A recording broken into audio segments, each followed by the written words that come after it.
What if I told you Canada once tore thousands of Indigenous kids from their families for over a century, trying to erase their culture? From the 1880s to the 1990s, our nation ran residential schools, a system meant to civilize First Nations, Métis, and Inuit children, but instead left scars. We're still healing today.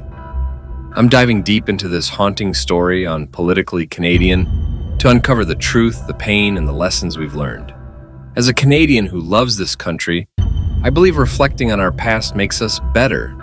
Let's explore how far we've come and what's still ahead, eh? Well, let's go back to the beginning.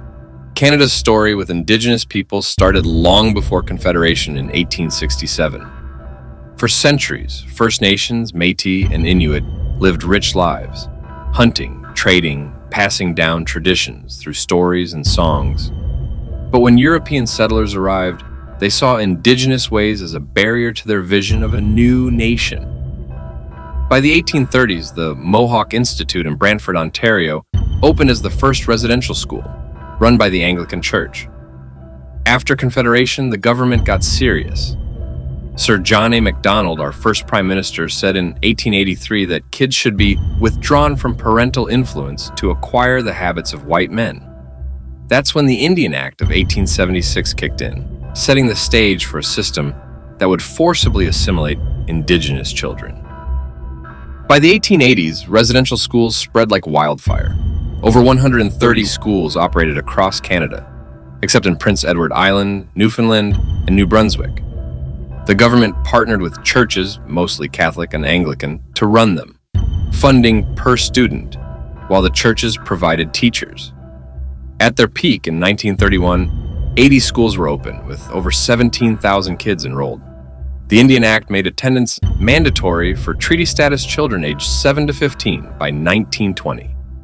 Imagine being a child, ripped from your family, taken to a cold, unfamiliar place where you couldn't speak your language or pray your way. That was the reality for over 150,000 First Nations, Métis, and Inuit children over the system's history. Life inside these schools was a nightmare for most. Kids were stripped of their names, given numbers or English names instead. Speaking Cree, Inuktitut, or Mi'kmaq was forbidden. Some had needles shoved into their tongues as punishment. The food was terrible, often moldy bread or porridge, and malnutrition was rampant. In 1907, Dr. Peter Rice, the Indian Affairs Chief Medical Officer, reported that 24% of healthy kids were dying in schools, some from tuberculosis, others from neglect. At one school, the death rate hit 69%. Over 4,000 children died, though the Truth and Reconciliation Commission says the number could be as high as 15,000. Many were buried in unmarked graves, their families never told. Survivors like Sue Caribou shared stories of abuse, physical, emotional, even sexual. It breaks my heart to think of those kids, so far from home. But Indigenous peoples didn't just sit back, they fought. Parents hid their kids, risking jail to keep them safe. Some children ran away, braving harsh winters to return home. By the 1920s, leaders like Duncan Campbell Scott faced pushback, but ignored it, saying in 1920 they'd continue until there is not a single Indian in Canada that has not been absorbed. Yet Indigenous voices grew louder. In the 1960s, the system started to crumble as public awareness grew. The last school, Gordon Residential in Saskatchewan, closed in 1996. Survivors like Phil Fontaine of the Assembly of First Nations led a class action lawsuit, resulting in the Indian Residential School Settlement Agreement in 2006. It wasn't just about money, it was about truth.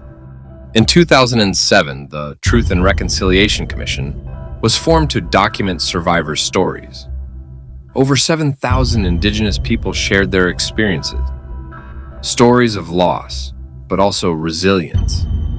In 2008, Prime Minister Stephen Harper issued a formal apology in Parliament, saying this policy of assimilation was wrong, has caused great harm, and has no place in our country.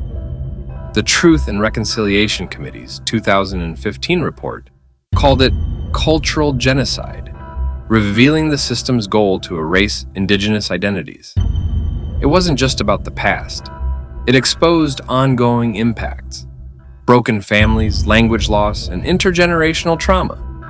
But it also gave us 94 calls to action, like the National Day for Truth and Reconciliation on September 30th, first held in 2021.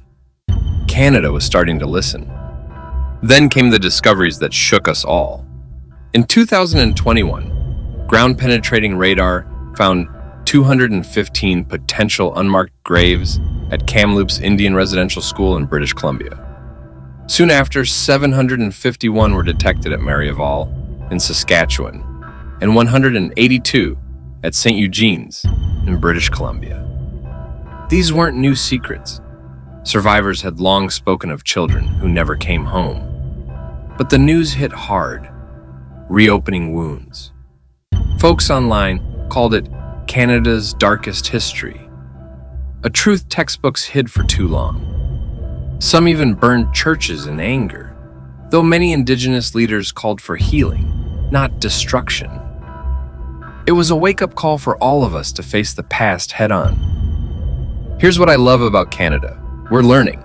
The Truth and Reconciliation Committee's calls to action pushed us to do better, and we're trying.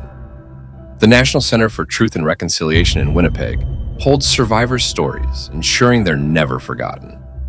Ontario's committed $62.3 million to investigate burial sites, letting Indigenous communities lead the way. We've seen new laws like Bill C-5, creating the National Day for Truth and Reconciliation, a day to honor survivors.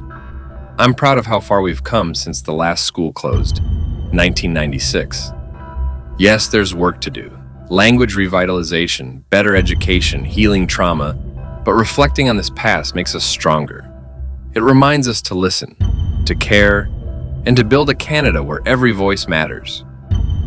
Canada's residential school history is a painful chapter, but it's also a lesson in resilience and growth. Those kids, their families, they fought for their culture, and their strength lives on in every powwow, every language class, every step toward reconciliation. I love this country because we can learn, change, and do better. What do you think? How can we keep this momentum going? Drop your thoughts in the comments. I'd love to hear from every corner of Canada.